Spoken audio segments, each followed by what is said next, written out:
Right, okay, he's done. Thank God for that. Right, I think when I put this onto YouTube, as in an actual video, I'm going to have to edit all that first bit out and start now. Anyway. So yeah, 2 more raids. But right, so I missed a good chunk of that, I have to say, when I was trying to work out why the stream had dropped. So some people need to be bringing me up. So here's the thing. I saw Siege of Zuldazar mentioned as a raid, and I also heard him say there's going to be... The raids are going to be where the enemy is actually the enemy faction. Does that mean, someone tell me, when it was Siege of Zuldazar and Crucible of Storms, is he actually saying that they're 2 raids? Is it that the Alliance are going to do Siege of Zuldazar and the Horde are going to do Crucible of Storms, or are they actually 2 raids that we're both going to do? I missed that. Can someone tell me that at least? Because I missed a good chunk of what he was saying while I was trying to beat some sense into the stream. It is 2 distinct raids. Right. Did anyone catch then in what sense? Oh, Alliance is attacking, or is defending, okay. Crucible of Storms is a 2 boss raid. All right, fine. Because the thing is, like, the other thing is, this Siege of Zuldazar then, surely that's not... Because I thought that the next major raid... So the Crucible of Storms, I'm guessing, will be the one that comes out in December. As it's the shorter one, like Trial of Valor type thing. I guess, I'm just guessing. I don't know whether he said that or not. Siege of Zuldazar, if that comes out, like, let's say January or something. I don't know. Again, just guessing. Does that mean... I mean, I thought that Ashara was supposed to be in that equivalent raid. I'm not sure that I really see Ashara in a Siege of Zuldazar raid. I'm not quite following how that would happen. Yeah, Trial of Valor had 3 bosses, but the point is it was a small raid. It doesn't matter about how many bosses. It was a small raid that they brought out in December. Why don't I just rewatch the VOD? Well, I will. Well, no, I'm not going to do that. We might as well talk about... People have said things. I mean, in terms of what he's announced, which is heartening at least, is the heritage armour for non-allied races. Here's where, again, I hope they've thought it through. So, if you've got... So, they're going to do it for dwarves and blood elves in the first instance. So, let's say you've got a blood elf.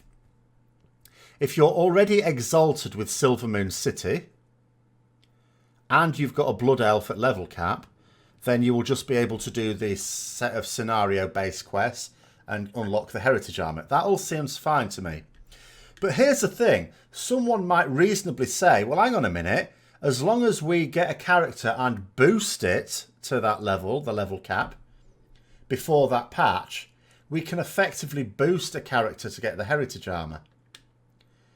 But you can't do that with an allied race. So then there might be cries of foul about how come the allied races still have to go through all this rigmarole when the other races don't. You know, this could be one of those situations where you're damned if you do and you're damned if you don't. I hope they've thought it all through. So they don't get butthurt again if there are. I'm not saying that there will be complaints. People might just be happy that they're going to be getting heritage armour for eventually all races. But again, I notice...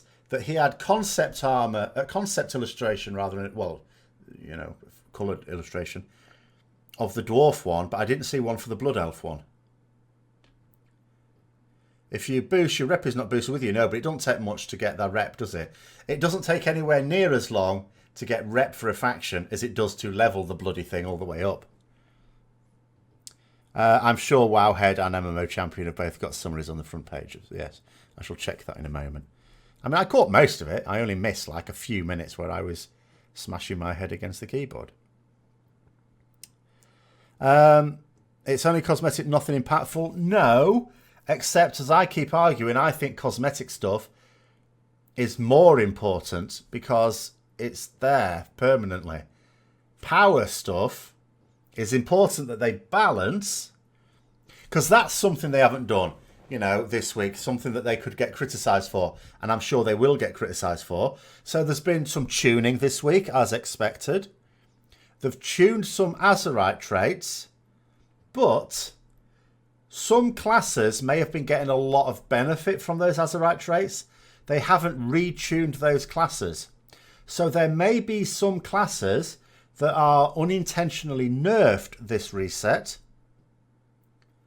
And that could be harsh. You've got to bear in mind, there's 3 guilds at the moment. Well, there's more than that, really. But I think 3 guilds, realistically, are going head-to-head on the world first. So, at the sharp end of the world first race, hi, Lazy Man. At the sharp end of the world first race, he's basically, effectively, nerfed some classes. I mean, it affects everyone equally, but still. What? Oh, dear. No mention of eating old allied race requirements. No, there's no mention of that. I mean, that might be one of those... To be honest, if I was him, that might be one of those situations where I'd think to myself, well, let's just see. If it looks like there's going to be a significant amount of moaning about it, then just change it. And if not, leave it as it is. But if I were them, I would be ready to change it for allied races as well, if there was some significant unhappiness. What do I think they're going to have to show us at BlizzCon? Well, BlizzCon will be a little bit before you would expect one of those raids to come out. If you expect one of those raids to come out in December, which I think I do, then BlizzCon, I imagine, will not only give... Because that was that was a typical patch announcement. Very light on detail. Of necessity, not criticising that. At BlizzCon, I think... Well, for a start, the PTR will have been in full swing. So I think we'll get a lot more on that raid. I think we'll also get information on... there's presumably going to be a new dungeon. I'm guessing there'll be a new dungeon. But in terms of announcements, I suppose they'll have something concrete about Kulturans and Zandalari trolls by then. I'm not sure that this year's BlizzCon will be as explosive, unless they're really keeping something up their sleeve, as maybe past few years. Just because I think it's a weird time for it. He didn't talk about class tuning, no. I think they did enough damage last week on that.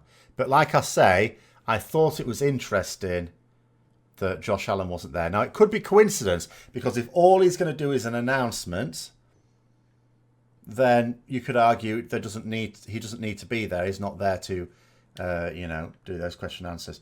At the same time, he was there on the AMA, because I would query, why was Josh Allen involved in the AMA? So I don't know. I don't want to stoke up trouble where it doesn't exist. But I just wonder if Ian Hazzikostas, or indeed a few other people are of the same mind as me, that Josh Allen is basically a little bit toxic now these days. That was a people are pissed and we have to tell them something to tide. Is that a pun there, to tide them over? Given that the patch is going to be called Tides of Vengeance.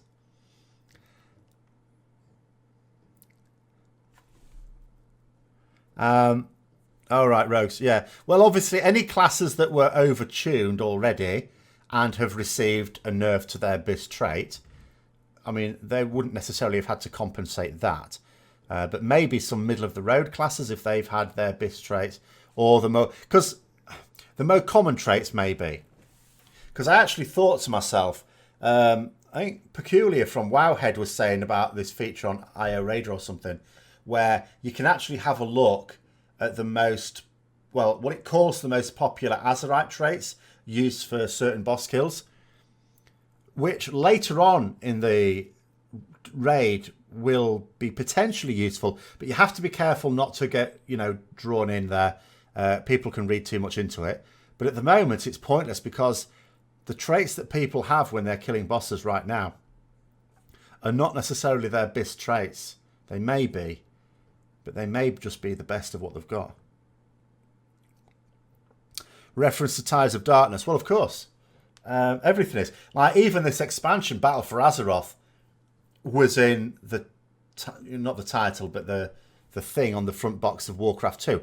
Everything about this is a hark back to the past. I imagine the name of every single patch in this expansion will be an Easter egg from, to harken back to the past of the game. Ian also talks about the fact that current traits are intentionally simple and the traits coming in the next patch should be more interesting. Well, you say more interesting, they may not be more fun though. They may be. My worry is I saw for Rep Paladins there was a data mine trait during the alpha beta time. And it would be awful. Awful. I don't think it's in the game files anymore. It moved out. But whether it was because it's intended for later on or whether they've just decided it was awful and taken it out, I don't know. I hope it's the latter.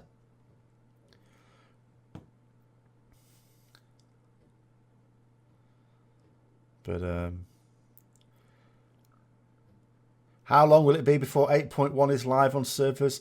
I'm guessing if it includes that small raid, I'm going to guess December.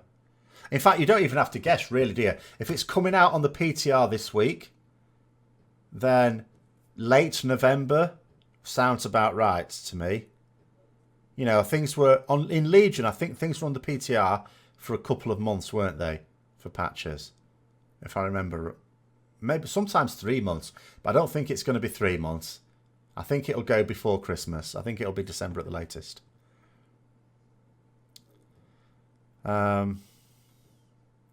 Take a moment to appreciate just how bad the Blizzard's API and docs are.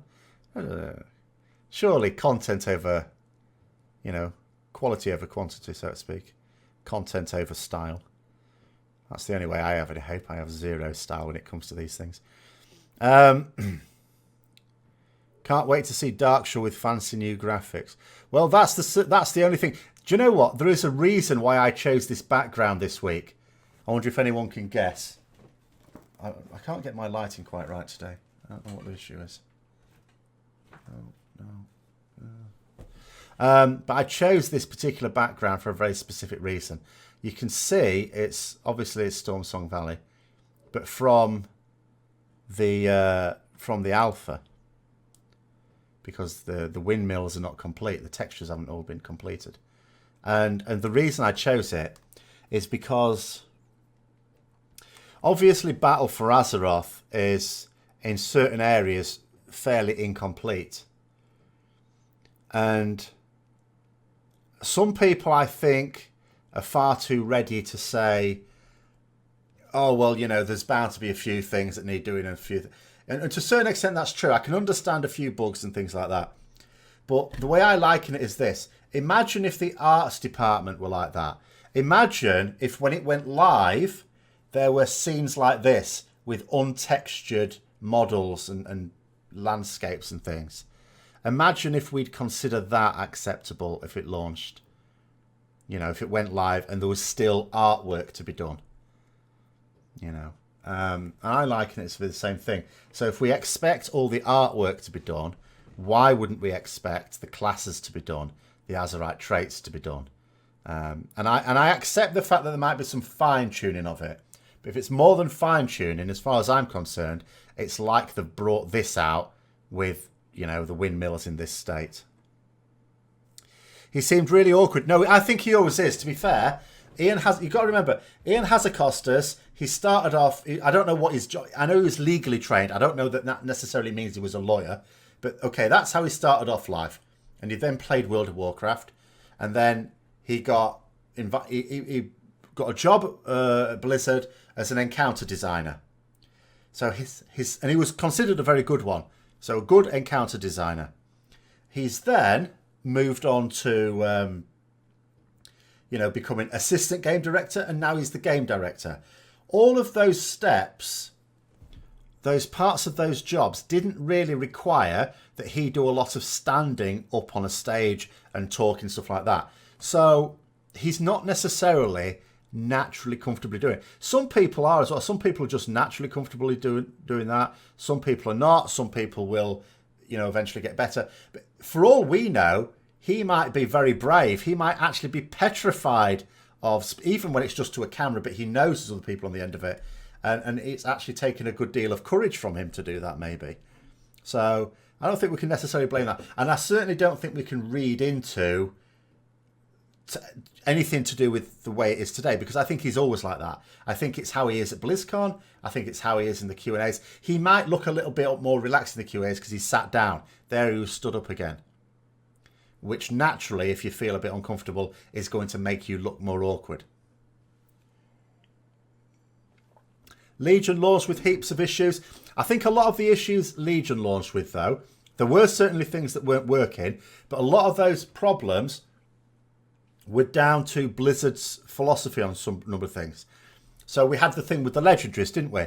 Where a lot of people, if they got one legendary, had a bloody high chance to get the second legendary quite quickly.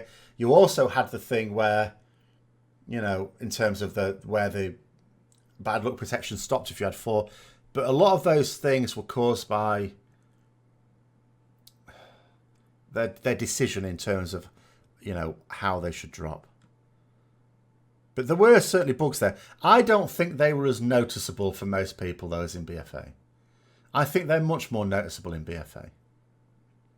I mean, on the ships, do you know when you go to your ship to do your missions and stuff like that?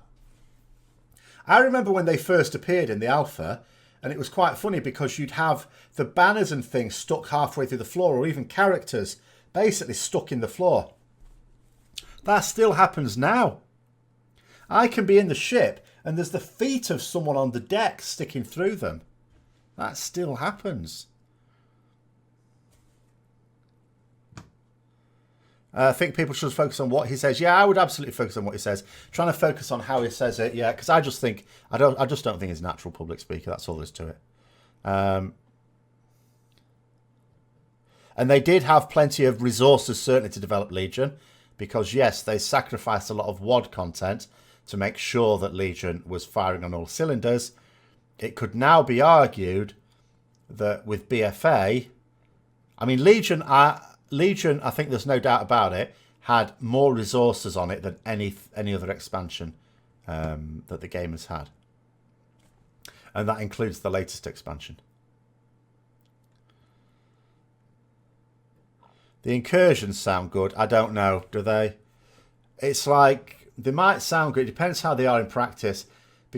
I'll be honest, when the invasions happened on the Broken Isles, it used to irritate me. I didn't like them. I preferred, you know, if I went to a zone, because it was the emissary cache that day, if I saw that it was the invasions, I just used to think, oh, shit. Didn't like it at all. So it all depends on, are the incursions going to be more fun than the world quest that would otherwise be in that zone? If they are, then great. If they're not, then I'm going to be equally annoyed. Having 2 Warfronts up at the same time. Yeah, well, this is the thing about Warfronts. He did say, to be fair, last week, that people are annoyed at the moment just because there is only one Warfront out. And the Alliance have had to wait around to get their crack at it. Whereas once some more come out, they'll be sort of dovetailing in a bit better. That being said, although it's understandable and it makes sense, I still say that they should have foreseen it. They should have foreseen that it'd be annoying and should have thought to themselves, is this a good idea? Because where you don't want people to be frustrated with content is right at the start of an expansion. The start of the expansion is when you have more people playing than at any other time in the expansion, except maybe just before the next expansion. In which case, surely you want to give the best possible impression of every single piece of content. And although it's given the way they're doing Warfronts, it's understandable, I still don't think it's a good decision to do it like that. You would like to see Zidormi? Who's Zidormi?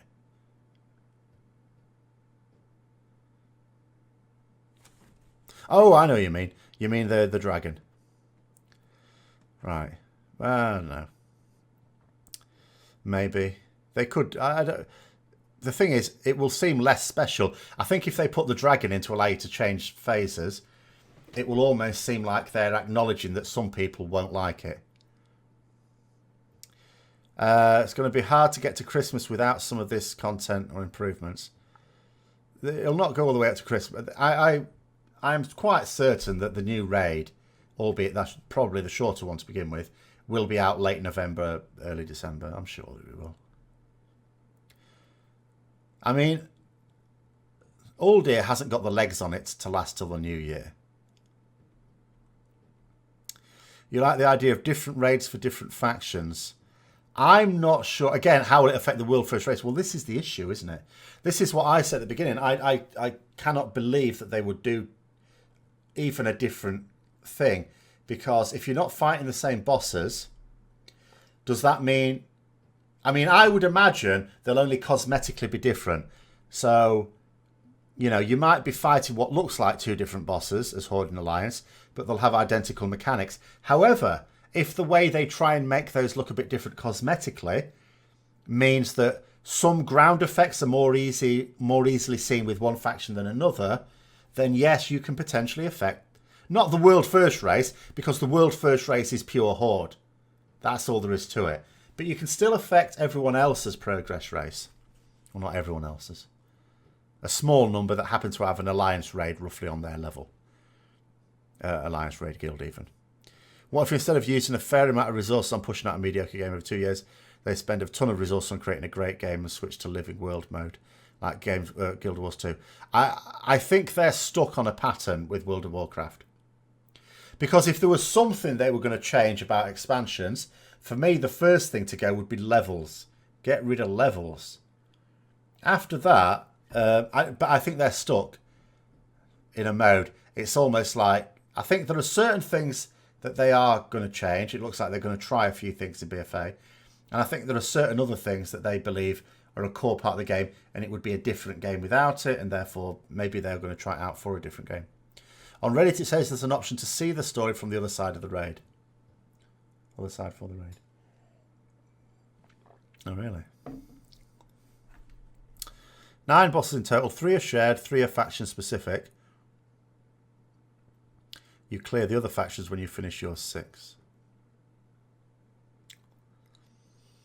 I still wonder if they really are faction specific though. Because if they have different mechanics, you're inevitably going to create, at some point, it doesn't matter how...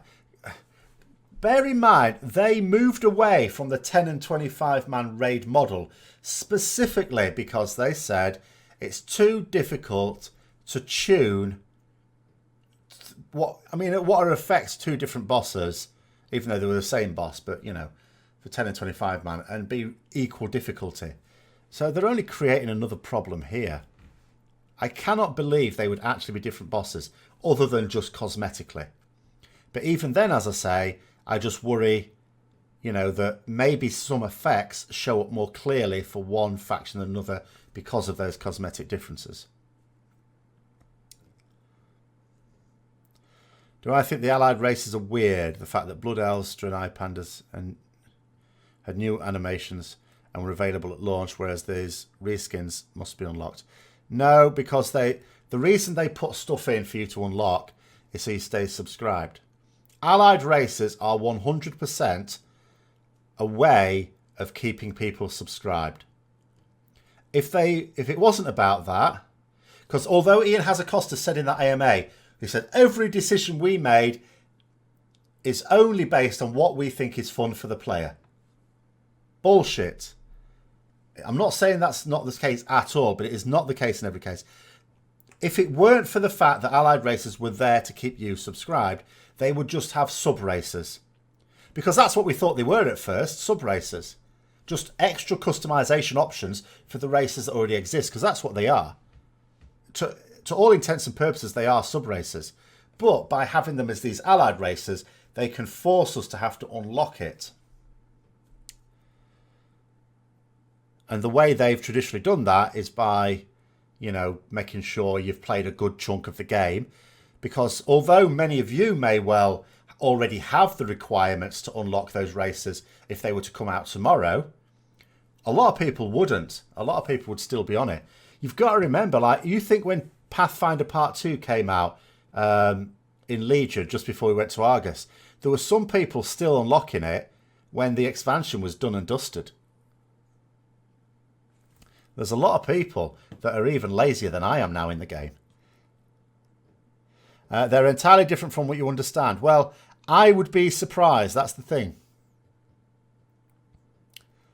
If you've actually got any bosses that only Alliance players are going to get to see, and the same obviously with Horde, I would be amazed at that, because that breaches two of the things they have whinged about in the last few years.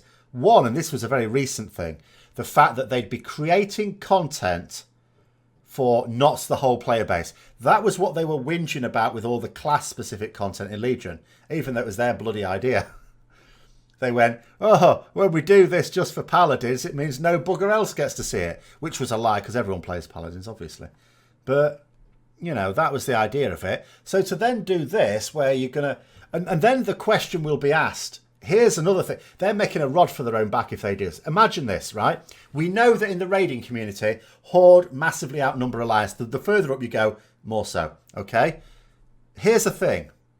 Let's say that there's an Alliance, a boss that comes out for the Alliance to fight and the Horde doesn't fight it. There's going to be accusations that, especially if people aren't keen on a boss, oh, Blizzard didn't put as much time into designing those bosses because most raiders are Horde. They are opening themselves up for... I don't understand Blizzard. For a company that get really sniffy when the community complain about something, I do not understand why they would put something in the game that is going to invite complaints. Oh, sorry. Okay, minority. So both of them get access to all 9 bosses. Only the order changes per faction. All right, that's fine. That's okay. Oh, actually, is it okay? Because you know what I'm going to say next? Do you know what I'm going to say next? What if there's an easier order? What if there's an easier order to do them in? You're still going to get it. It still doesn't disqualify the concern. It's better, I'll grant you. A faction-specific boss would be a stupid idea. But... Sorry, Elmu, no, if I go on to a little bit of I don't always read the text quickly. I don't see the comments as quickly as you think I do. But if they do it in a different order and one order is easier, you suspect you can pick your order in Mythic? Well, I hope so. In which case, what's the difference at all?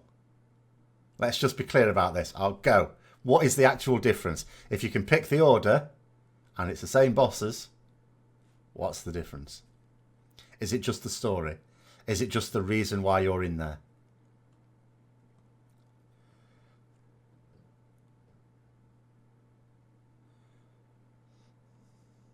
I mean, what I would be concerned about is not so much what you're saying there about the Alliance Guild got the easy kill after Horde came in and figured the strategy. It would be more about... So imagine a situation, you're a Progress Mythic Guild. In the first week, let's say 2 guilds that are exactly the same in terms of, you know, the gear, the quality of their raid, all the rest of it. And it opens up, and one's Alliance and one's Horde. Now, let's say the Alliance has the slightly easier first few bosses. So they get to kill 3 bosses on their first week. And the Horde Guild only gets to kill 2. The Alliance Guild now has more gear for the second week. So they re-clear a bit quicker and they're into the 4th boss and it all gets a bit better from there. Because that's where, you know, lots of guilds start to separate out in terms of progress. Just killing 1 extra boss in the first week can give you several pieces of gear, which can really help the second week. And then in the second week, if you get another, you know, and it all just sort of dominoes from there. The more bosses you can kill on any given week, you know, the difference between finishing the week, having just had a 5% wipe, and having killed the boss can be very significant, especially in the early days, because in the first 2 or 3 weeks of the raid, everything is a big upgrade. The upgrades become less important as you go on. If limit beats method, if limit beats method, do you know what? I think people are going to start to question why method streamed their raids, if I'm going to be totally honest. And I wonder what some of the actual raiders, as in the proper raiders in method, think about that.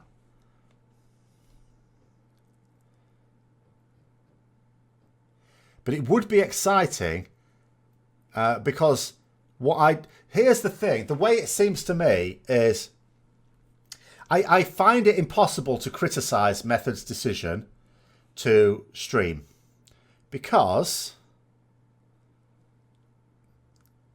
on the one hand, it's like, why shouldn't they? And also it's engaging with the community. It's all good stuff.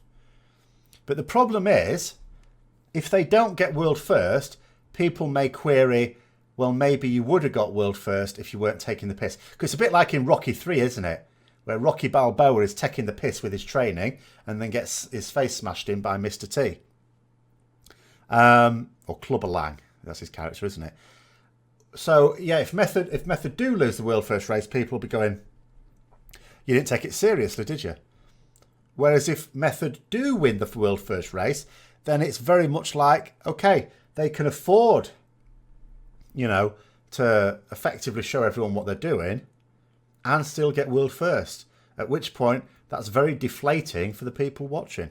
Because it doesn't matter how close in time they were, if Method still wins, having what might be considered give themselves an advantage. A disadvantage, I should say.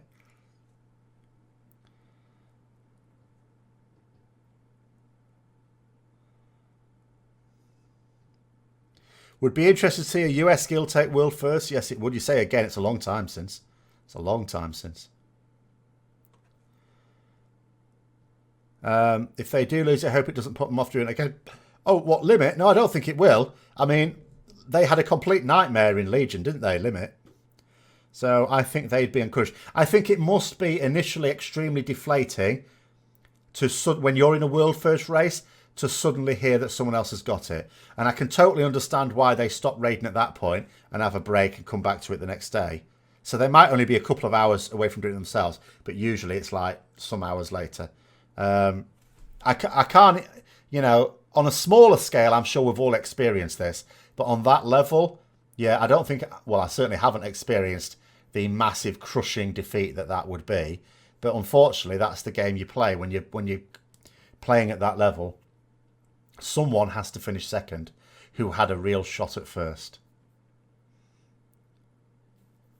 I don't even remember the last US world first. It may not have even been Shakespeare. Was it? You say the world first race is irrelevant to like all the players? I don't think it is, because people watch it. People are interested in it. It's not irrelevant. Just because people aren't participating, you know, the vast majority of people don't participate in the World Cup, but it is still the most popular sporting event on the planet. It is relevant, therefore. Heart of Fear, okay, yeah. No, it wasn't vanilla.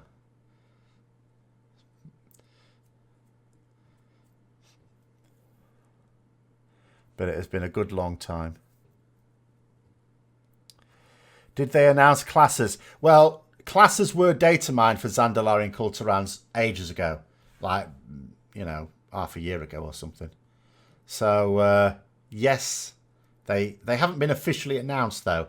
They were data mined along, because there've been various aspects of them have been in the game files for a long, long time.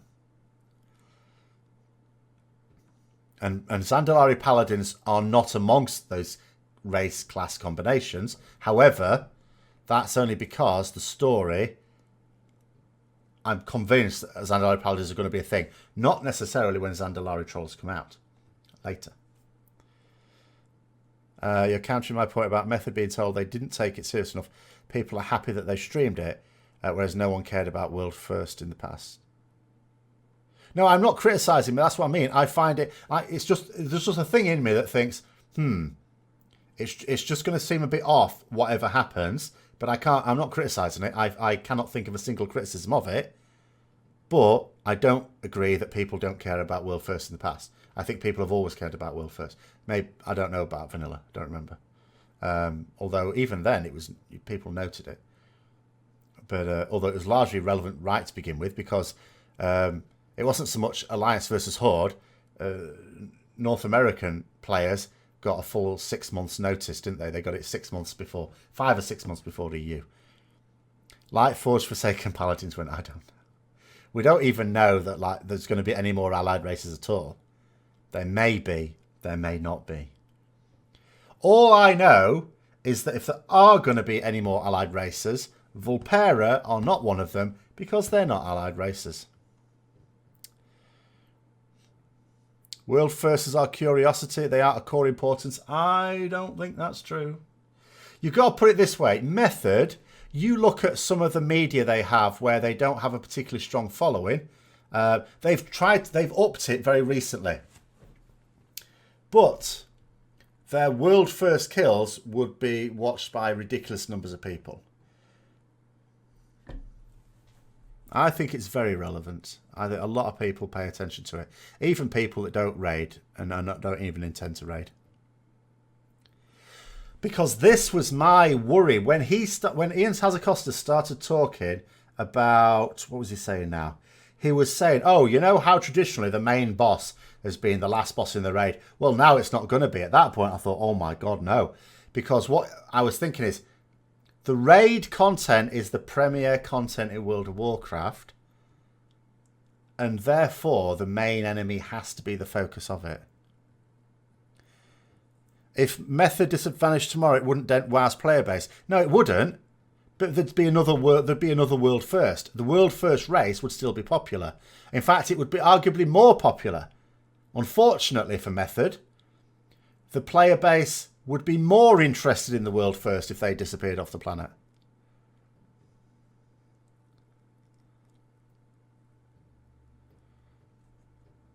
Massive amount of interest in the world first race.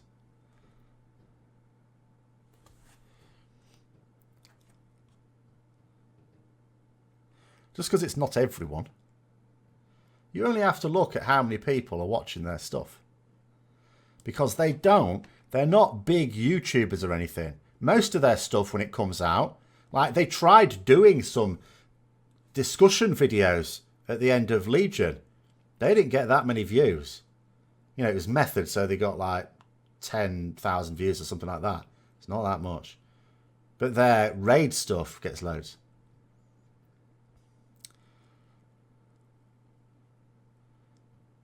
World first. Well, obviously Method put it on a more professional basis. Yeah, absolutely. But, yeah, I mean, that's just it. They're in a bit of a different league in terms of their organisation. Do I think Feral Druid will get a better buff, a better DPS? I haven't even seen the buff they have got. I gather they have been buffed. They were one of the ones who needed it. But usually, things like this is not a simple case of a tuning knob. Blizzard like to try and give the impression it's a case of tuning knobs. But if it was as simple as that, why don't they bloody well use them then? Because it's not. A lot of the time, it's about...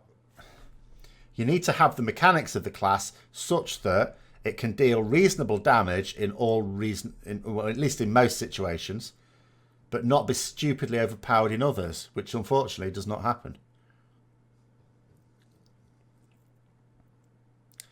I have no interest in watching a raid either, Caleb. No interest. I don't understand people who want to watch raids. I think it's the dullest. It's a bit like there's some sports when I was younger that I used to play that I didn't like watching. Like I was mad keen on judo. Didn't enjoy watching other people play judo. Badminton was one of my favourite sports. Do not enjoy watching badminton. Whereas football I like watching, but I never really liked playing football. And I think it's the same with this. I enjoy raiding, but I do not enjoy watching other people doing it. However, there are a lot of people who do. Massive number of people who do.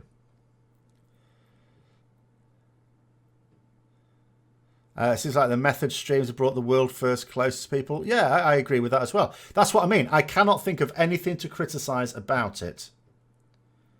At all. It's just there's part of my brain going, the problem is that there is a reason why the top guilds hide everything they do until they've killed it. That's all. It's as simple as that. But I have no criticism of it at all. Because yes, it's a good thing for the community. I just wonder what it's like for those because you got to you try and imagine if you can the sacrifices that have to be made by those raiders, and the sacrifice is no less for the people who end up with the world's second or even third. And imagine what it's like to finish second. That's very, very disheartening. Crushing even, I would say. But then imagine what it's like to finish second and you can put it down to something that you don't think your guild should have done. That would just make it way worse, wouldn't it? Now, I don't know. I mean, for all I know, all the Method Raiders are totally cool with it. But I just wonder. Buffing something by 400% means they haven't bothered tuning anything. Absolutely, this is exactly my point. When there have been certain traits, abilities, things like that, that have been... If you get buffed by like 5% or something, it's like, well, okay, that's a bit of fine-tuning maybe. But if it's buffed by several 100%, that's not fine-tuning. That means you had it nowhere near to start with. They are making so much money from the stream. Of course they are. Method, ultimately, are not a raid guild anymore. They are a corporate entity. You know, brand Method. Because when you're talking about Method, there's two things you can be talking about. There's the corporate Method brand. They're delighted with whoever wins the world first race. Because effectively, they're broadcasters now from that point of view. They'll be happy as Larry with whoever wins it. But then there's the Method Raiding Guild. Obviously, they want to win it. Any hints that we'll get a BFA Generation Epic Battleground in 8.1? Wouldn't an Epic Battleground effectively be a PvP version of a Warfront? Isn't that what it would be? That's what I would have thought it would be. Especially when he started talking about the Darkshore one as having siege engines, ballista, things like that. Wouldn't it be cool if you could have that as a PvP event? But that doesn't seem to be the way they want to do Warfronts. Which I think is a miss. Because I think, I mean, I keep saying it, I think PvP in WoW is shite. Whereas Warfronts would possibly, if it was a PvP piece of content, would possibly give it some chance of being good. You don't get why they put the whole expansion out there like TBC, or why they don't put it all out there and say, here you go, you choose to go through it as your choice. Because they need, although they make a lot of money from the selling the expansion itself, and from some people's point of view, it's enough money, but it's a business at the end of the day. They also want people to subscribe. You don't keep people... I mean, some people would say subscribed anyway. But there's also a significant number that do not. So they have to gate... Well, apart from anything else, they can't actually do an expansion and bring it all out anyway. It's not ready. But that aside, even the bits that are ready, they gate because they need to give you enough for you to feel busy. But... that's it. They need to find the limit and then bring the next lot out the next month. Or a few weeks later, whatever. They need to basically let us feel that if we leave the game for even a few weeks, we'll be missing out on something new coming out. That's their ideal. That's their goal. It's not easy to do. Because, like they've said before, and it's perfectly true, they can't create content at the same rate as we consume it. I mean, Method are going to finish, or Method, Limit and Pieces and all the rest, are going to finish Aldi in a couple of weeks flat.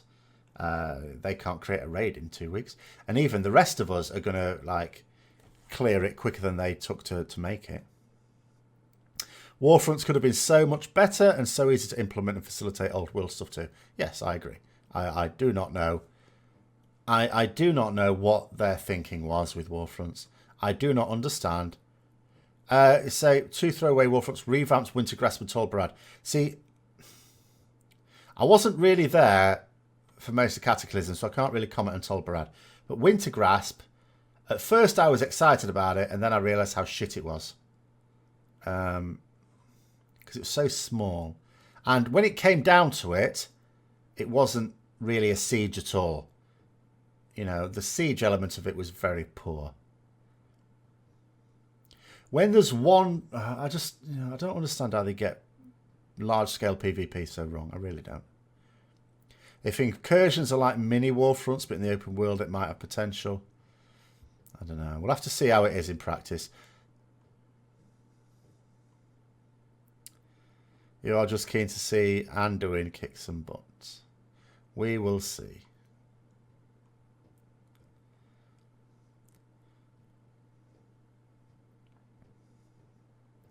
Dynamic events from Guild Wars 2 were fun for you. You wish WoW could adopt a similar system. Makes the world more immersive. Well, I mean, this is their problem ultimately. They keep saying they want us out in the world, but the bottom line is that the world is not immersive. It's not.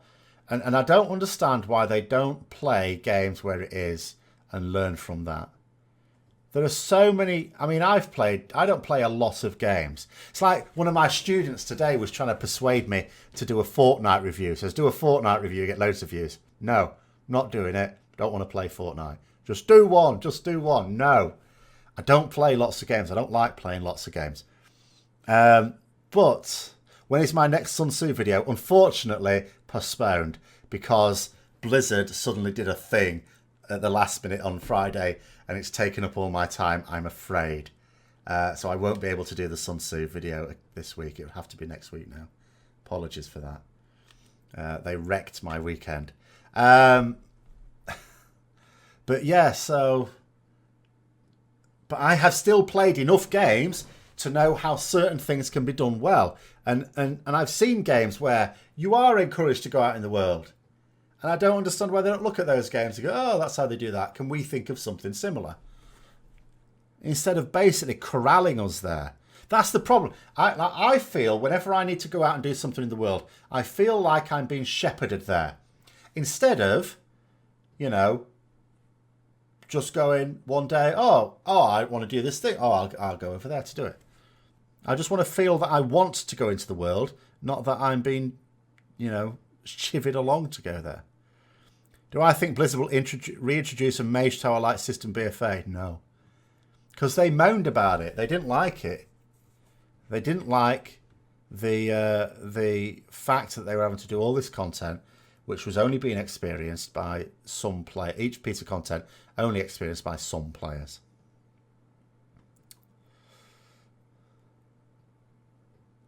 How do I feel about the nerf to the best Azeroth traits while leaving the very underperforming ret ones untouched?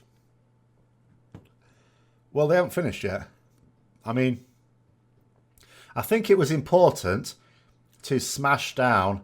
I haven't really looked at them in detail yet either. You've got to bear in mind, I've only just... Tuesday is the day that my boss has deemed that we're going to work late as well. We have like meetings on Tuesday. So I only just get enough time to come home, get some tea, which is what we call dinner up here, evening meal. I don't actually drink tea. Tea is a food where I come from. And watch a little bit of a YouTube video that I then become very annoyed about, and then come onto stream. So I haven't had a chance to go through it all yet. However, if they've smashed the top performing traits, that makes sense, because that's more important than buffing underperforming traits, if you see what I mean. But eventually you will hope they'll try and get around to all of them. However, that being said, I think that it's inherently impossible to properly tune it all, like balance it all. You know, so we'll inevitably at some point get another little comment from Ian Hazzikostas saying, oh, is balance really all that important? Yes, it is. But he may decide otherwise. World quests have no scale. A boss being there to give extra loot is hardly an event. No, it is not. I mean, I could again just list all the things that are done in Elder Scrolls Online. But there's no point. I mean, they don't do any of them. Am I excited for the story to continue along? I'm excited for some of the stories, yeah. I am very interested in Vol'jin's story. Of the ones that were mentioned tonight, I am much more interested in Vol'jin's story. I'm not as interested as some of the others at the moment. That's not to say that I'm not interested. Like, I am interested in Ashara and N'Zoth's story, but that isn't there yet. That's not there. But the Vol'jin story I am definitely interested in. When am I going to switch back to Alliance? I've told you, Alliance doesn't exist. Blizzard removed Alliance. Everyone that thinks they play Alliance right now. You're actually not. What you actually are, you're Horde players hooked into a Matrix-style system to make you think you're playing Alliance. But you're not. You're just figments of someone's imagination. Which is sad. You know, it's sad to say. But unfortunately, Alliance doesn't exist. And I have played a lot of the Alliance stuff on the beta anyway, so at the moment I haven't missed anything out. And at some point, I'm probably going to be... I can probably show that. I don't know why that's been flagged. I can probably say that at some point I'll probably level up my American Paladin, who is Alliance still. At the moment, though, I'm just fine. I just don't have the time to do side stuff. You'd argue that now is not the time to smash overperforming traits in underperforming classes. Well, I would agree that if they've smashed an overperforming trait in an underperforming class, they should have compensated that underperforming class. I agree with that. But that's not an issue with the traits. That's an issue with their overall class balance attitude. Whereas, yeah, so... Can I make a video where I talk about myself for a bit? Didn't I do that? Didn't I do an entire series where I did that recently? It's called Old Man Something. Can't remember, I'm old. I did a series on just that very recently. But it's not in a playlist. You may have to search for Thete Gaming Old Man, and they'll probably come up. I'm the only YouTube content creator that actually played Nax. I'm not sure I am. I know Preach didn't progress it, because I remember one of his stories where he talks about his old stuff, and he was talking about Nax being out while he'd just finished Molten Core. But he did do it at some point. Well, it might have been TBC.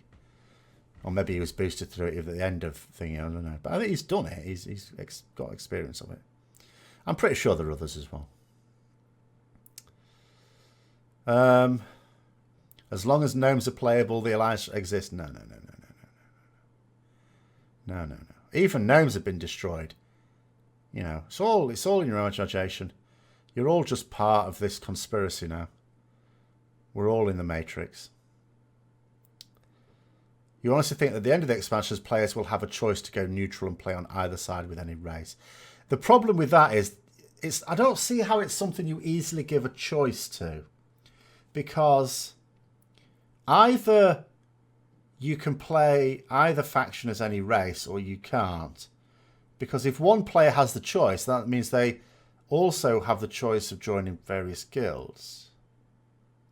What's the purpose of the Alliance? The purpose of the Alliance is to create a series of NPCs to drive the narrative.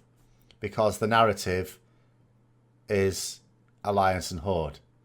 So, although they've stopped the Alliance being played by actual players, albeit not all without their knowledge, they still have to exist in the game.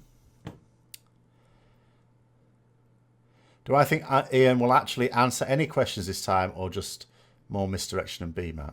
What do you mean this time? He's already done his thing. He didn't answer any questions. I'm missing stuff here. What am I missing? Wonder if there'll be a Siege of Nomrigon. We did that at level 20 odd. And we won, where the gnomes could not.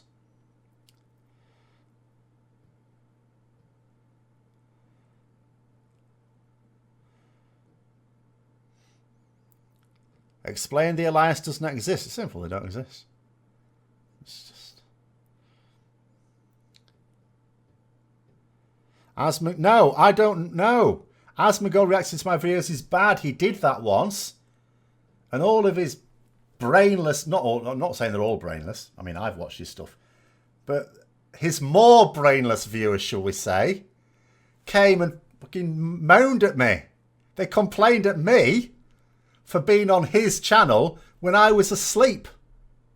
He's got even more followers now. Last thing I need is a whole horde of brainless rednecks coming onto my channel putting stupid bloody comments down. I'd have no chance of doing a mailbox. I'll have to... It's always bad enough. Like, if I... And I never deliberately do a controversial video. Sometimes I sort of know a video might have a little bit of difference of opinion. But I never do an actually, deliberately, genuinely... you know, controversial video. But whenever I do, and you end up with 200 or 300 comments all moaning at me, it's like really difficult to do a mailbox because I'm trying to pick through some sensible comments to talk about. When I had the opposite problem the other week where I couldn't find enough comments. But that's because I'd forgotten to do any actual Warcraft videos that week. How about a third faction? I don't like... See, I like the idea of you are a player, okay? And that's it. That's all there is to it. If someone wants to set up their guild as, you know, traditional horde guild, and they won't allow anyone that's a night elf or an orc or a human or anything like that, fine, they can do that. Just like some people have guilds that are only for druids. You know. But you should be able to... Which video did you react to? I don't know. It was a long time ago now. You know, it was a long time ago. But yeah, whatever it was, a significant number of his viewers felt that it ruined the stream. So no, can we not do that? I mean, I have no issue with Asmongold, but just some of his viewers. I mean, like anyone, I suppose, if you've got, you know, what's he got now? Is it about 20,000 subscribers or something? So if you've got that many people watching you, obviously a fair number are going to be. Even though I keep saying I think the average intelligence of someone who plays World of Warcraft is higher than average in society. But that still leaves enough room for some donuts in there.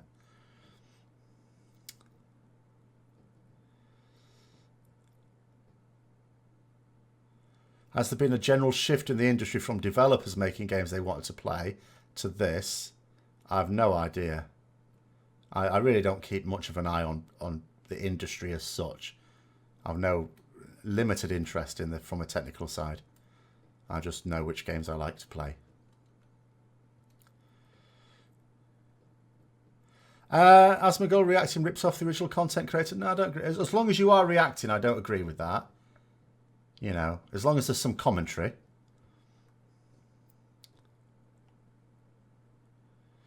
Although I have seen, I have to confess, where you're talking about somebody clips it from Twitch and puts it up as a YouTube video, I do consider that to be effectively stealing views because that person hasn't done anything. That I agree with. Because if you're not using it for commentary, and if you're not using the minimum amount needed for that commentary, then yes, you are basically just stealing. In which case, of course, if someone finds out about it and has an issue, they can put a strike against the channel for basically taking copyrighted material.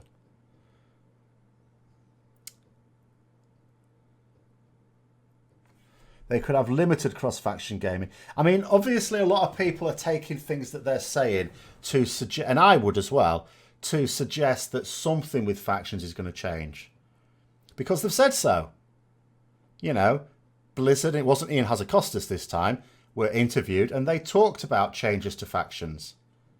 Significant changes. So something is certainly going to happen. I just don't know what. How come I decided to quit raiding, by the way? It wasn't really a decision as such. It's just impossible for me to raid. Like, I found out before summer that I was going to have a much tougher time at work this year. There's loads more on my plate. And when I came back after summer, I found out it's going to be even more than I expected. So at the moment, do you know what? I'm not even kidding. At the moment, I'm finding it hectic even being a casual. That's how bad it is. It really is. I am struggling as a casual. I would have zero chance as a Mythic Raider. It's just too much at work. Oh, you're in Australia, blimey. See you later. You're heading to bed at 5:30 a.m. You're a night watchman or something. I don't think Asmongold himself is toxic at all. Obviously, some of his viewers are, but you have that many viewers, obviously some are going to be. You feel that looking for group stuff should be cross-faction. Well, yeah, so do I. I am looking forward to my first battle report. Do you know what? Just as a little aside. Do you know what I've been... These are not what I'm going to end up using, by the way. But when it comes to battle, I've got a number of issues that I need to solve before I can do battle reports on the channel. One of which is getting a bloody army painted. But I'm not far off now. I'm not far off. In fact, just to prove I'm not being lazy. Hold on. Can I add it in? Hold on. Although there'll be no light on it, you won't see much. Oh no, it's not plugged in. Oh, I can't prove it to you, sorry. But I've got over there some nearly painted models as well. But these things, don't they look ridiculous? But what these are camera glasses. Because I've been trying all sorts of ways of thinking about, so how can I actually record the battle? Camera glass is perfect. The problem is that those ones, the batteries don't last very long. The quality's not too bad, but it could be better. So I've seen some other ones. I'm just going to try different ones, basically, without spending stupid amounts, until I get some that are going to be good enough. Anyway, I'm missing actual WoW comments. Sorry.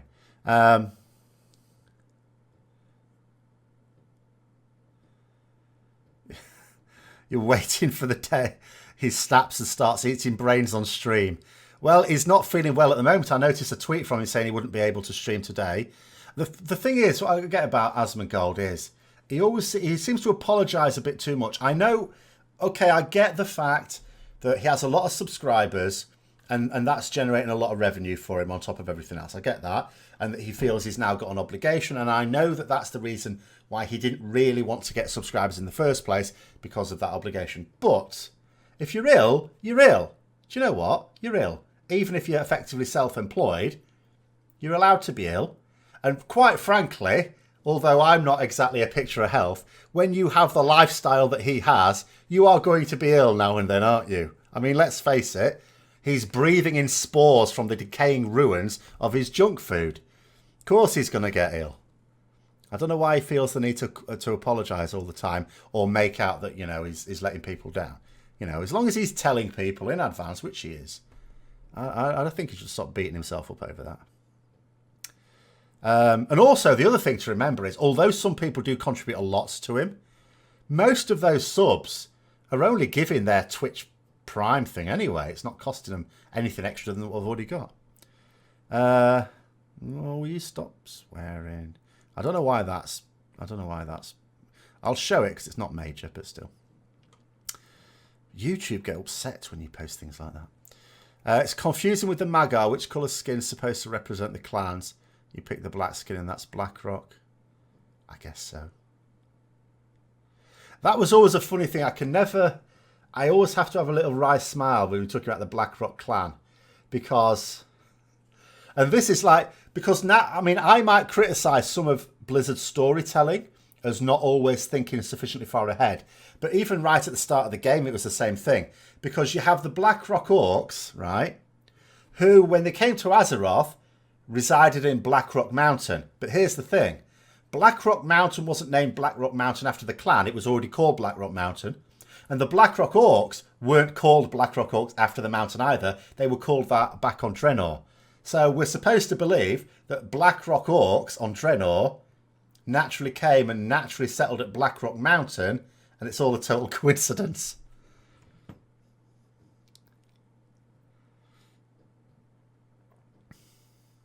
$100 he does a reaction video to that. A video to what? You hate the excuse that Blizzard is a small company and that's why we get... Blizzard isn't a small company, really. In terms of what it's... In terms of the games, I don't see how it's small. I mean, I'm not an expert on game studios, but I'm pretty sure most even famous game studios don't employ as many staff as Blizzard.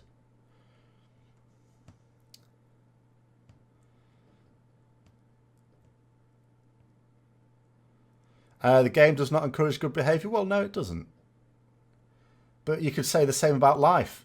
I don't think the games are any different to life. Life doesn't encourage good behaviour. You know, it has to be said. Anyone, I'm sure, will know people that have got on in life, unfortunately, by being incredibly crass and rude.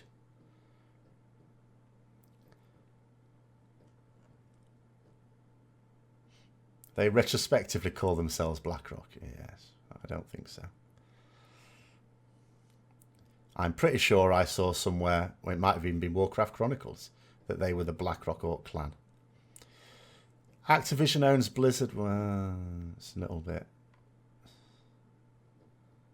Sort of. Not sort of.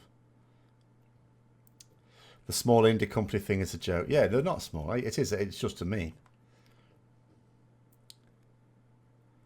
But it is certainly true that there has been a shift. But I don't necessarily know that we can blame ownership. Maybe we can, maybe we can't. It's too easy to say that. But I think there has been a shift in terms of attitude towards the game and towards the players. But that doesn't necessarily mean it's because of the ownership. Because the people making these decisions are not the same people. It might be that if Blizzard had always remained an independent company, then it could still have had the same attitude now. There are plenty of companies in history that started off being very customer focused because they had to be, they were small, and then they become huge behemoths and all of a sudden weren't. How do I feel the game has changed since they've merged with Blizzard? I don't think, I'm not saying there definitely hasn't been, I don't think there has been anything that I can put down to that merger. You know, I just think it's the sort of thing that could have happened naturally anyway. Because at the end of the day, wherever there is money, wherever a product makes lots of money, then you will get investment bankers involved, you know, who basically don't give a shit about the product other than that it's profitable, so that they can make a lot of money for their clients. And I think the same thing, the same pressures will come to bear on any company that is very successful at what it does. Do I think they have actual autonomy? I think they have a lot of autonomy, but I don't believe that any company where in theory another group has some power over them, I don't believe ever in a situation like that the group that has the power never ever exercises it. I refuse to believe that.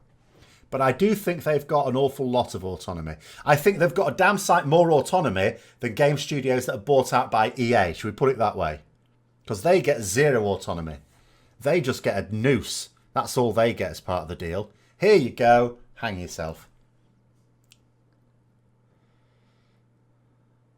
No, not all of the orcs took the blood of Manaroth.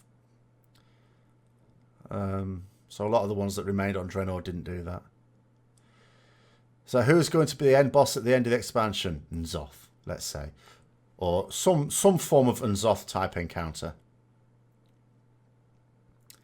It'll be old gods related. It will not be faction related. I'll be very surprised if it is, put it that way. You can never say never, but I'd be surprised.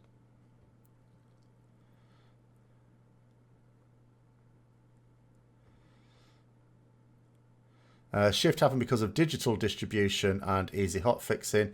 Don't think it's just management. Well, there's that as well. Yeah, there's an awful lot of aspects to RPG gaming in general. Because that is a good point about the downloads. I think because of digital downloads, people are, and I know I am, much more inclined to pre-order titles as well, including expansions. And the issue is, in the old days, when you didn't make any money on a game until it launched and you could sell your copies, you had to make sure the launch was great. Because what about those people who didn't buy it first day, read a load of reviews about it being crap and then didn't buy it at all? Whereas when you get a lot of pre-orders, you've made your money already. So any extra that you sell afterwards is like, it's almost like a bonus. But you've made enough money. You know you've made your money back and made a profit before a game even launches. And in a situation like that, I mean, that's what Buki always argues, if anyone ever watches him. He always argues you shouldn't pre-order. I don't, because I do pre-order things. I'd be a hypocrite if I did. But that's the argument that runs. If you pre-order things, you're giving them the money before they've had to deliver. And therefore, there isn't as much motivation to deliver a good product. Now, I think it's a little bit different in an MMO because they want you to carry on subscribing. But for games in general, yeah, digital downloads encourage advanced. It's much easier to get the advanced order. I mean, you could advance order physical copies, but I think it's much more common now to advance order because of that.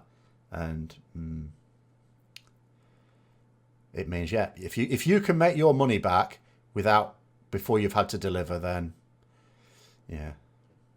You think it's a stretch to suggest, though, as somebody, that WoW is being Activisionized? Yeah, I don't see any massive change just because I don't think the company that previously owned them, I always forget what that's called now. I don't think they were much better, and they owned them well before World of Warcraft even. In fact, where is it? Hold on, I've got it in here somewhere. I've still got this up here after I did that video. It's got dust all over it now. It's on here somewhere. Vivendi, that's it. I mean, that was another investment company, wasn't it? They had nothing to do with gaming, but they just owned it. So, I mean, you know, they didn't have any care for the product at all as long as it was profitable. In your opinion, TBC and Wrath were great because they built on what was available. Yeah, but I think that was an issue with it. The problem with TBC, and it did build on the stories that people were familiar with from Warcraft 3, but it led to a situation where you felt that World of Warcraft was only finishing off Warcraft 3 stories. And for me, it didn't have an identity of its own. And it almost then did in Mists of Pandaria. It was like, oh, wow, it's actually having its own identity now. And then that became, for some reason, I don't think it was an unpopular expansion. I think there were a lot of great things in it. But story-wise, it was not popular. And then Blizzard moved away from it again. And maybe now in BFA, they're starting to move more towards it. Maybe. Because at the moment, they're not. BFA is very much going way back to before Warcraft 3 even. Hi, Dan. For the content we get now, $15 a month should be enough. Well, that's another thing to bear in mind. To be fair, the price of a subscription has hardly gone up since the game came out over 10 years ago. I mean, I'm going to be perfectly honest here. I think the pricing of the game is something you can't complain about. It's barely gone up. It certainly hasn't gone up with inflation. Whereas Warhammer, which I'm getting back into, when I last played Warhammer Fantasy Battle, you could get a 2,000 point army, which would include predominantly metal models, for about 200 quid. Roughly 200 quid got you a 2,000 point army. Now, when I'm working out my 2,000 point Age of Sigmar armies, and they're plastic models, it's 400 quid. It's literally double the cost. And that's fewer models as well, and they're not metal, but at the same points worth, to last the same amount of time. So the cost of playing the game of Warhammer in just over 10 years has doubled. World of Warcraft hasn't. You know, we pay more for the expansions, that's true, but it's not double. And, you know, and the subscription has hardly gone up. Hardly at all. When Team A was pulled, do I play Age of Sigmar? Not yet, but I'm trying to. I'm building up an Age of Sigmar army. I desperately want to. When Team A was pulled at the end of Wrath, hence why we got crap like Nax again. Oh, it was so awful. The second version of Nax. So awful. To work on Project Titan, which was then cancelled. WoW devs teams never really recovered. It is possible you could make that conclusion. It's difficult because over time you might naturally expect people to get burned out and leave anyway. But I think when you pull a lot of good people off a project, the project that is deprived of them is obviously going to suffer. Because it was, yeah, you're quite right. It was a few people that were taken off it. And it's like you might be able to replace one good person over time and stuff like that. But if you suddenly take a right load of people, yeah, it is going to suffer. Is the Alliance the side for casual gamers and that's why they don't exist? Yeah, that's right. A WoW sub is one of the best hour to dollar deal in the industry. Oh, absolutely. Yeah. Money-wise, if you just have one account, I mean, I have 3 accounts. I am not a good example. But money-wise, if you just have one account, you just play the game, it's a fantastic deal. And it doesn't, you know, whatever hobbies you try and compare it to, it's very, unless your hobby is couch potato, and even then it could be argued if you want lots of channels, you know, a television subscription, if you want a decent number of the good channels, will cost you more than WoW. So actually, it's even cheaper than being a couch potato, and you get to exercise your brain a little bit as well, even if nothing else. So yeah, it's a fantastic deal.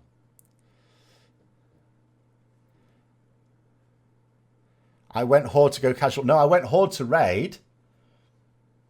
I stayed Horde because it wasn't worth it as a casual, spending a load of money, and then whereas I'm going to go as a casual. Whereas I know people in the guild I'm in now who went Horde. So basically the people I knew went Horde.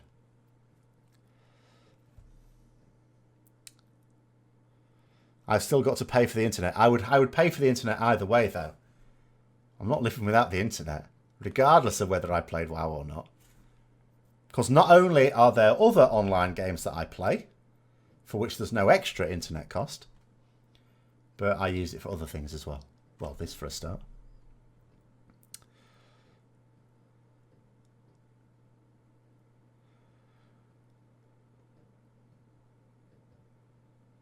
So,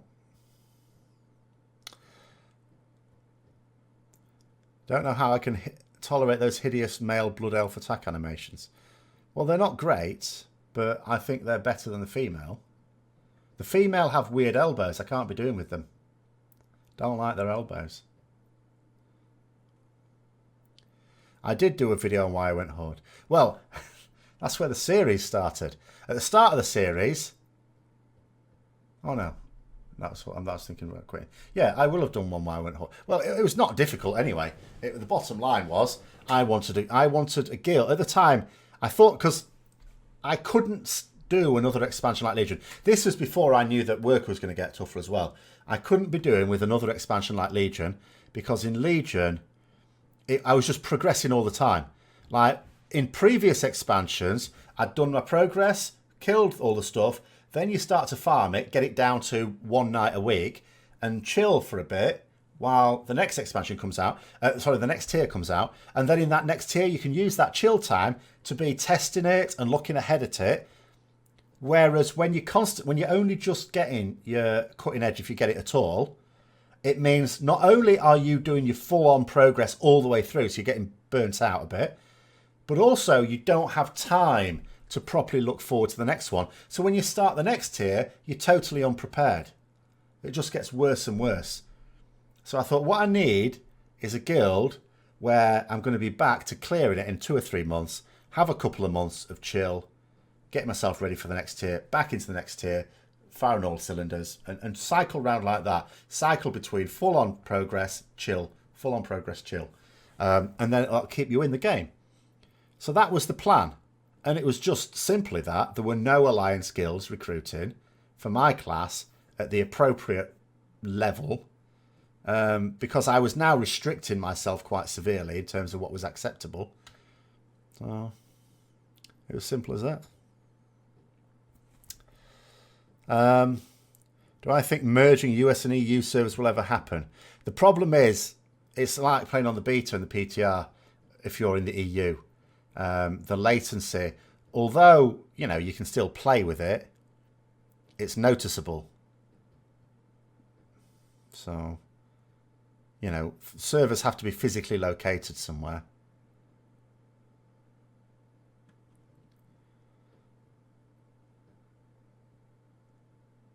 I know the NA servers are also shared by poor sods in Australia, and you know, and that's not ideal. And I know that it's also playable with it because I've played the beta and the alpha and stuff like that. But I still don't think it's good. I would much prefer, rather than actually merging the realms, if they at least allowed people to speak on the same bloody forums. I do not understand why they have to have separate NA and EU forums. For the life of me, do not get it. And I do not believe any technical reason for it. I don't even care if it's true. I refuse to believe it. I don't understand how other games can have separate NA and EU realms, but have the same bloody forum with less resources. Physical items may be more costly to create because they're physical materials. Well, I think the main thing is, because someone pointed this out in relation to something else, there's also the cost of shippage, isn't there? You've got to box it up and physically ship it somewhere. So there's a lot of cost there. Whereas digital downloads, easy. The poor sods in Australia have servers in Australia. Oh, do they? Oh, the ones physically located in Australia, are they?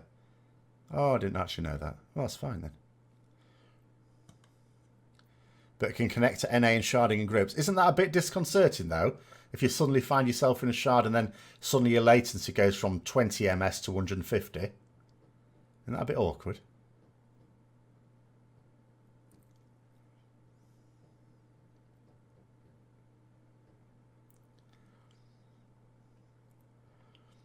I mean, yeah, it's been fairly clear they don't care about the EU forums. I almost thought they were maybe changing their mind because they did actually say, and this, again, to be fair to Josh Allen, even though I criticise him a lot these days, when he first started, I mean, that was one of the things I think he was trying to push for more stuff to be talked about in the EU forums. However, all it ended up being was whenever they posted something on the NA forums, someone would copy and paste it on the EU forums. But there was no actual discussion ever took place there. But then to be fair, there isn't very much discussion takes place on the NA forums these days either. So you could argue they're actually now being fair between the EU and NA forums because they don't talk to anyone. People don't like to play with the Latin American realms because of that. The OC realms run smoother, I see. You'd love it if your characters weren't bound to a specific server anymore. Well, yeah, indeed. I mean, this is another thing why whenever they say that everything they do is just from a point of view of fun for everyone else, that's also a lie. I mean, they may still do it at some point, but there is no argument to support the idea of realms anymore. Because you should just have EU realm, NA realm, whatever other realm, OCE realm, whatever, Asian realm. The only reason I can imagine there's any hesitancy on changing to that system is because they still get enough money from people doing transfers, which basically costs them nothing. It's all automated.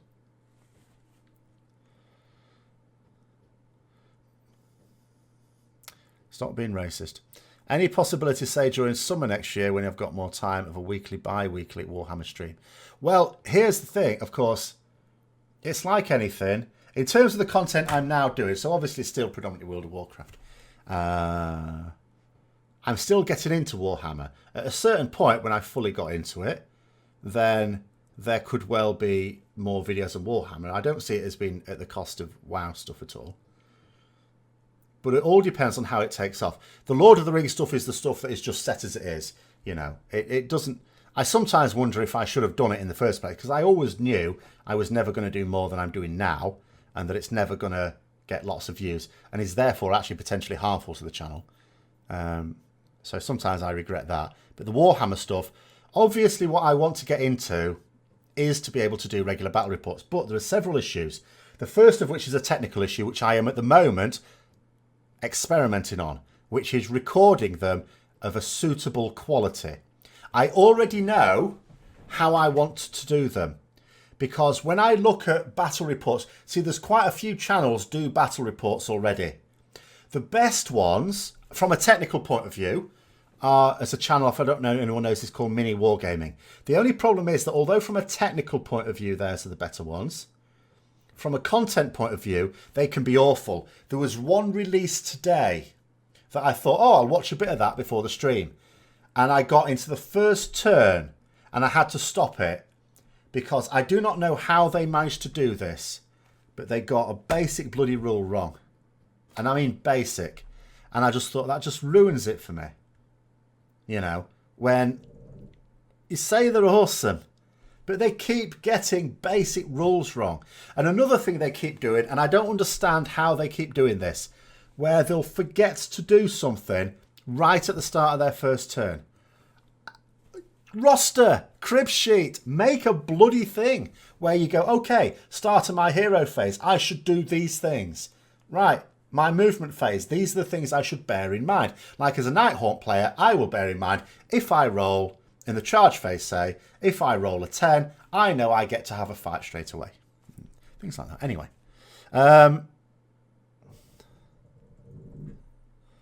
It's just technically their battle reports are very good.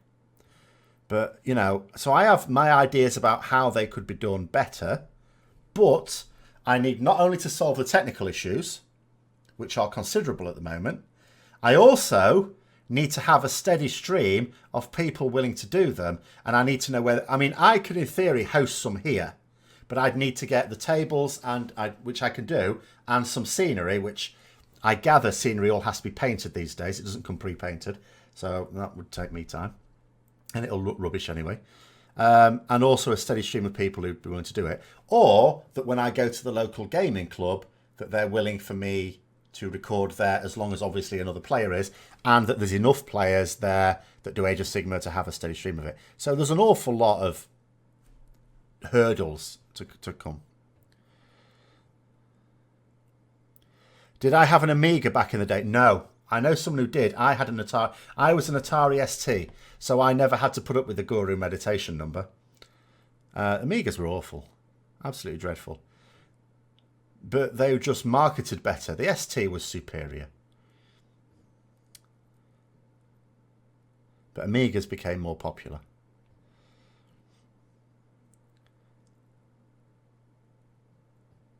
Let's have a look. Yeah. Latency will make a significant difference to raiding. As I say, there are people who can do it. Obviously, there are Americans that raid in EU and vice versa. And they can, at the top, you know, I mean, Slootbag was raiding from America on an EU, wasn't he, in Legion? I don't know whether he still is. Maybe he still is. I don't know. And he was managing it, but it's just not ideal. But it's not impossible. But it's not fun. I didn't enjoy it. And I suppose with some classes it's worse than others as well. Like a Rep Paladin, it could be quite bad because it's so rapid fire. All right, admittedly a little bit less rapid fire now, but it has been.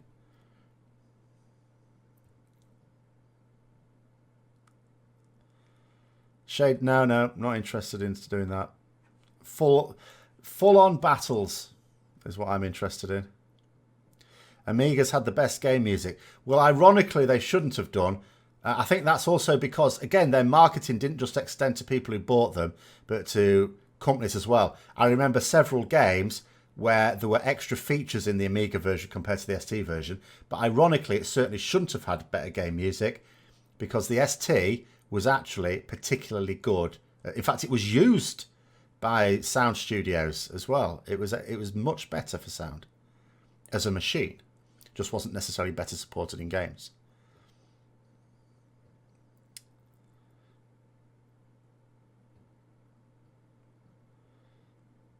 He is Canadian, yes. Do I think Rhett is too slow as in the downtime? Well, I personally am not that bothered about it. But I understand that it can be an appeal of a class that if it's very rapid fire, people are obviously going to be upset when they deliberately remove that aspect of the class. And it's not like it's removed completely. It's still fairly rapid compared to a lot. But it has been tuned down. So I understand people's consternation. But for me personally, I am not that concerned with it. Have I seen the WoW Diary thing with John Stats? No, I don't know who that is or what that is. So I think the answer to that is no. Camelot Unchained. See, I never played Dark Age of Camelot, if that's what it's related to. But I did hear about it because when I played Warhammer Online, which I was a big fan of with the PvP, I thought it was amazing. A lot of the game was not. It was you know, there was a lot of from a technical point of view, bugs and stuff in the game. But the PvP was amazing. And I joined a guild of players who had played Dark Age of Camelot and saying that a lot of the systems were from that because a lot of the people that made Warhammer Online had come from Dark Age of Camelot.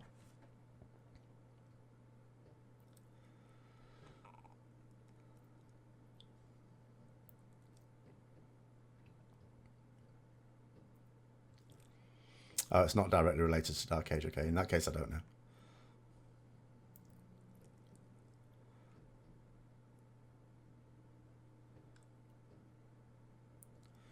You've got a survival and outlaw at 120 on it. You've been busy. They both have some downtime as well. Always find the way energy regenerates frustrating for some reason. I mean, the thing is, though, as Rhett, if you're using abilities like if you used to, as soon as you finish one ability, straight onto the next, then having any sort of latency there. Because the problem is you're not quite sure if it's been fired off or not. So then you don't know whether to keep spamming it or whether it has fired off and it just hasn't triggered yet, or you haven't seen it yet, and you're wasting your time, and you can lose a lot of DPS. Any rapid fire thing, the problem with it is you can lose quite a bit of DPS because you're not quite sure if the ability that you want to get off has got off until it happens, and you don't see it till a little bit later. And it doesn't sound like much, 100 milliseconds, but it all adds up over time. Well, specifically, every 10 times it adds up to 1 second.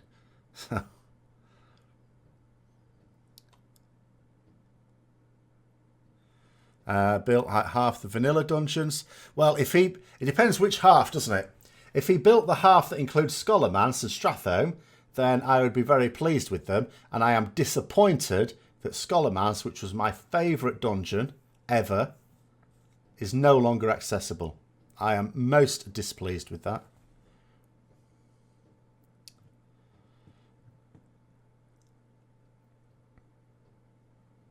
Oh, I know what you're talking about. No, it did do Scholarmance, didn't it? Is this the same one that was featured on Wowhead?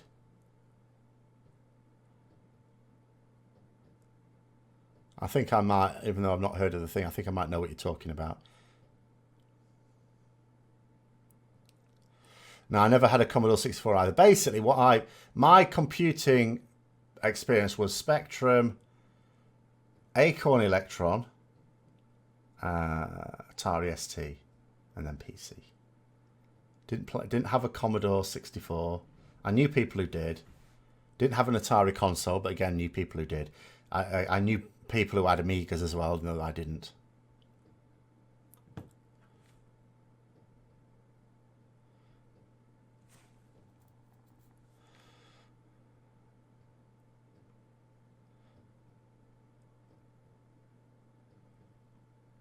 I think the Commodore 64 was the one with the tape deck built into it, wasn't it?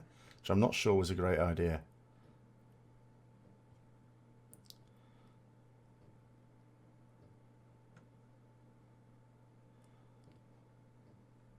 My favourite game on the ST, which was also, and this is what was annoying to me, also on the Amiga, was Dungeon Master, but in particular the sequel, Chaos Strikes Back, which was a very poor sequel because it's so easy. But it had extra features on the Amiga, which was really annoying because it was virtually impossible to do on the ST, not technically, but just in terms of where to go. Whereas the Amiga had basically like a compass thing that showed you. Featured on Wowhead, yeah, I know the one you mean. I haven't actually seen it, but I know the one you mean now. Because I remember seeing a tweet about it. Mentioned the reason they added talents to the game the way they did was because leveling was otherwise uneventful. Well, obviously, of course. This is the problem, isn't it? You need to get a little reward for getting a level. It's all, I mean, this is role-playing games 101. It's as simple as that. It's when you level up in a role-playing game. In fact, traditionally when you level up in a role-playing game, you get a significant increase in the power of your character. So to go from that to nothing at all is poor. And I know Blizzard will say, well, we've got too many levels. We can't give you... Well, okay, well, you shouldn't have too many bloody levels then. Do I think Gahum will be down within the first reset? It's already the second reset. So unless Method kill it today, no. I actually don't. I mean, you can't. I don't know because I haven't watched them. But I'd be surprised. I think it would be disappointing if Gahum were killed in the first day. That being said, I think someone told me that Limit had started, they'd extended for theirs. So they obviously feel the breath of Method down their necks. Because if they've chosen not to re-clear to get extra gear, then one, that means they believe they can kill it without that extra gear. And two, they think that Method are close. But I don't know because I haven't watched them. But, I mean, there's only a few more hours to go before the EU will shut down for maintenance. Quests were meant to direct players to another zone. No more, no less. It turned out to be one of the major successes of the game. What was this? Hold on.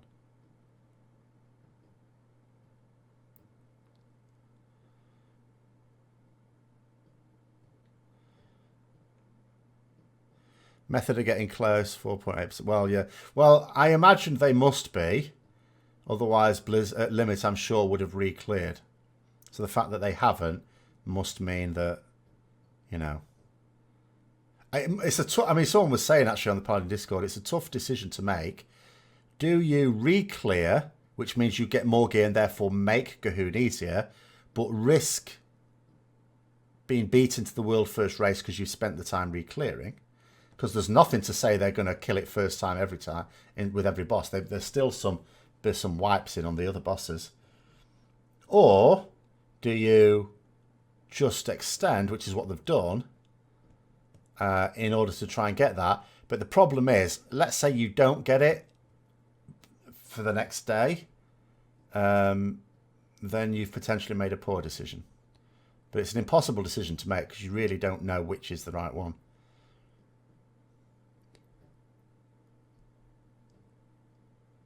They should really add in a new talent point system. Well, I've thought of all sorts of things they could do to improve it. But they're not... I don't know. I mean, they keep saying that, oh, yeah, there's... you know, they always have discussions like this and things like that. I'd be really interested in seeing how those discussions go and what it is actually sways opinion. Because I can absolutely believe that there must be discussions that take place on this, because I refuse to believe that all the, or even a significant proportion of the developers think it's a good idea to have the situation as we have now. So I'd be really interested to see how those discussions go, which we never will. And what it is that eventually gets the people that suggest we should have something to back down.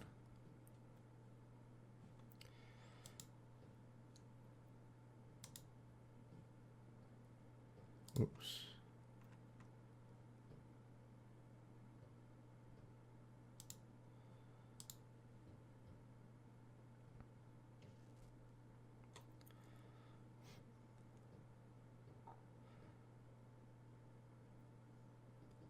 But, I mean, we'll know either way next week. Well, we'll know this week at some point, won't we? In fact, we can talk. Well, we'll be able to talk about the world first race next week, because by then, not only will it have happened, but I'm quite sure Bay will have grabbed him on for an interview at the weekend.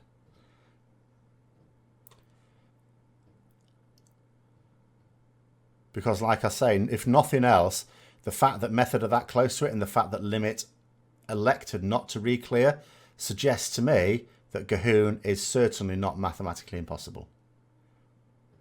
How do I feel about the difficulty tuning of normal and heroic? I can't really comment directly because I haven't really done them. I've scrubbed now, casual. Normal, I always have a problem with normal because I think it's too easy for what is essentially an organised raid difficulty. But I have to say, I was taken aback how easy Uldir was, at least the first few bosses, because the only Uldir I have done since it's gone live, I did beta test it, but since it's gone live, the only Uldir I've done was basically another social in my guild doing a pug. He knew nothing about the bosses. It was quite clear that most of the raid knew nothing about the bosses. I think I was the only one there who knew anything about them. The first boss we easily beat with people playing like complete baboons. The second boss we wiped once and then we killed it. The third boss, which one did we do first? I think Fetid Devourer we did third. That was, I couldn't believe how easy that was. That was a one shot, and I couldn't believe it because people were making a right arse of it. But it was. And then we did Vectus and Zekvos as well. Vectus was a one shot, couldn't believe that. Zekvos was a two shot. So, and there's no way, because we were totally uncoordinated, people really didn't know what they were doing, and that the bosses were still dying. It was only Zul that wasn't going to happen, because, like, we didn't, you know. And even that one, to be fair, even I couldn't offer any real advice, because I'd forgotten myself a lot of it, because I didn't really have important jobs to do as a Rec Paladin, other than hit the right mob. So, we didn't kill that. So we called it there. But, you know, the fact that we got as far as we did just means I just think normal is a pointless raid difficulty. People keep talking about getting rid of LFR, and I think no, because that actually serves a group of people. I don't think normal does. I don't think normal does service to anyone, and I think they should get rid of that.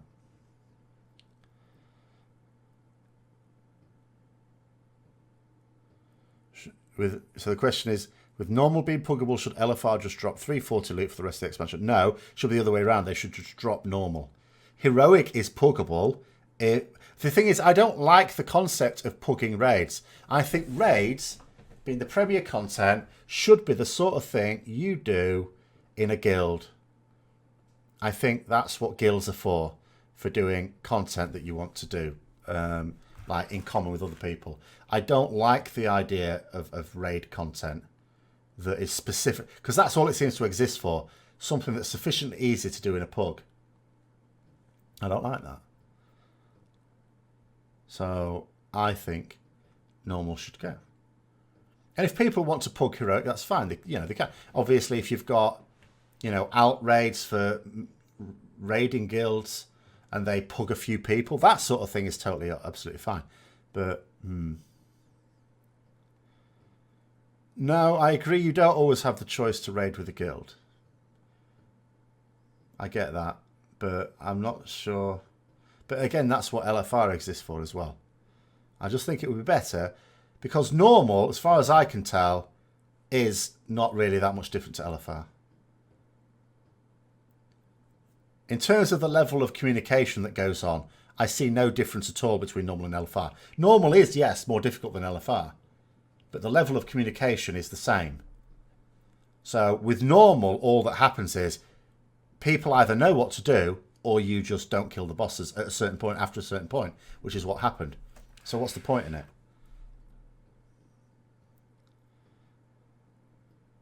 Mother is a pug destroyer. Yeah, not on normal though, it's not.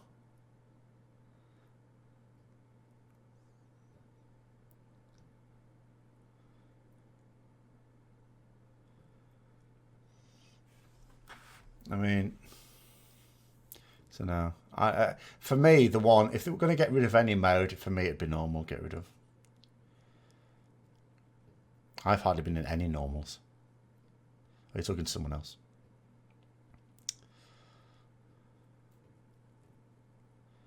Well, by the time you get to Zul, then some tactics are required.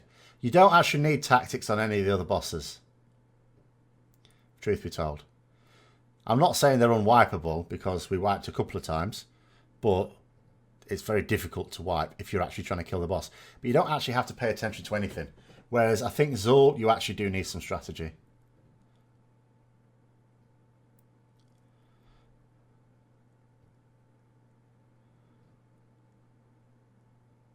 There's always guilds though, and this is where it would help if there weren't. Okay, for normal and heroic, it doesn't really matter about the realm stuff, I suppose, anyway. But it would certainly help if there was no faction divide.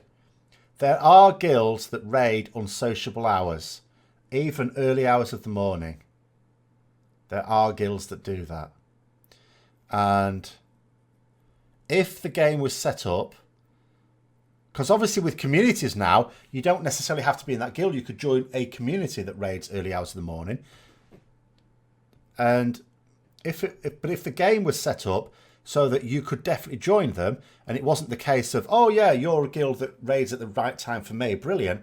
Oh no, I'm Alliance and you're Horde. If that could be abolished, then I still don't see that there would be a real problem.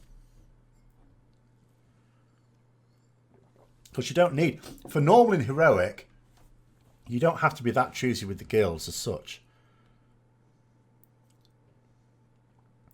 After running Warfronts and world bosses, you feel no need to run dungeons or raids. Even LFR is pointless. Well, LFR is certainly pointless as a gear, sort of gear, because I'm a casual now. I have no need of the gear in LFR unless it Titan Forges. I did it anyway, though.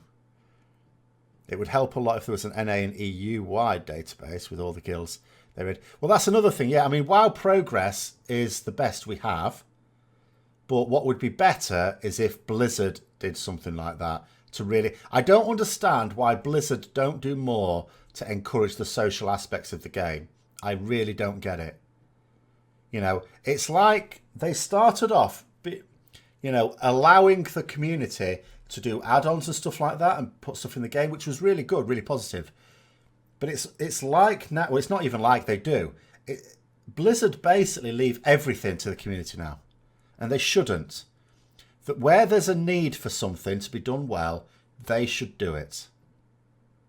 You know, I agree. I mean, like certain add-ons, I think they should. Not damage meters. I know they're popular, but I agree that they shouldn't be an official part of the game because people use them incorrectly. But there are certain add-ons that have functions, like auction add-ons and stuff like that, that I think should be incorporated in the game. And as I say, yes, I think on the forums, there should be databases of guilds and in-game as well. Proper guilds. I mean, I know there's a guild search tool, but shit.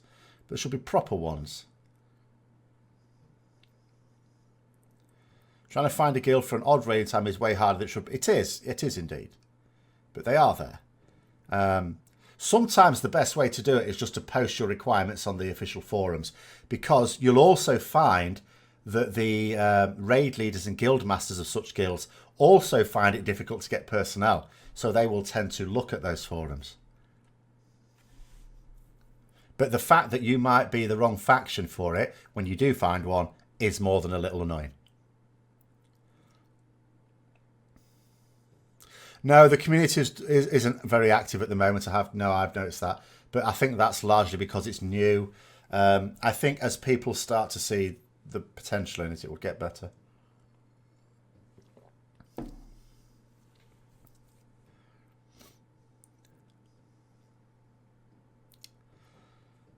Guilds were amazing back in Karazhan days. Have destroyed any guild cohesion outside of high-end ranked guilds.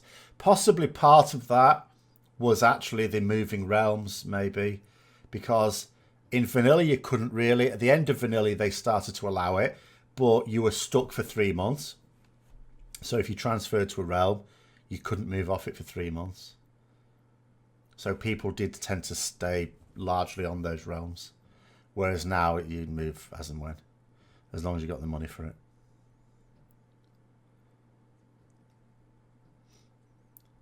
In fact, the last few realms I've moved to, I couldn't even tell you the names of guilds on it. I mean, I'm on Taran Mill now. That's a large EU Horde realm. I am certain that there are some famous guilds on this realm, but I couldn't tell you who they are. Don't know any guilds on this realm, apart from the one I'm in. And this is the same thing that's happened the past few years. When I've moved to a server, I don't really know who else is on it. I have no, you know, whereas I did in the first few years of the game, you got to know not only guilds but people and stuff like that. Yeah, there was more of a community, but that's not necessarily just because of changes in the game. I think that's part of it. I think it's just the way gamers are now as well. I think they're less gregarious really when it comes to factions. Method, are they? I have no idea. No, don't care. Don't really have no idea. I'd be certain that there were some famous guilds on Taran Mill. Method's fairly famous, I suppose. I'm quite sure there's more than just them as well. But my point is that I have no idea. There is no benefit in me finding out what realm I'm on, other than remembering the name of it, so that I can find my characters when I log in. But anyway, we've overrun a bit there. I'm going to have a right mess tonight trying to edit something out of this video so that I can put it on for everyone else. So that's going to be delayed. And I'm going to have to start now, really, because it means I'm going to have to render it.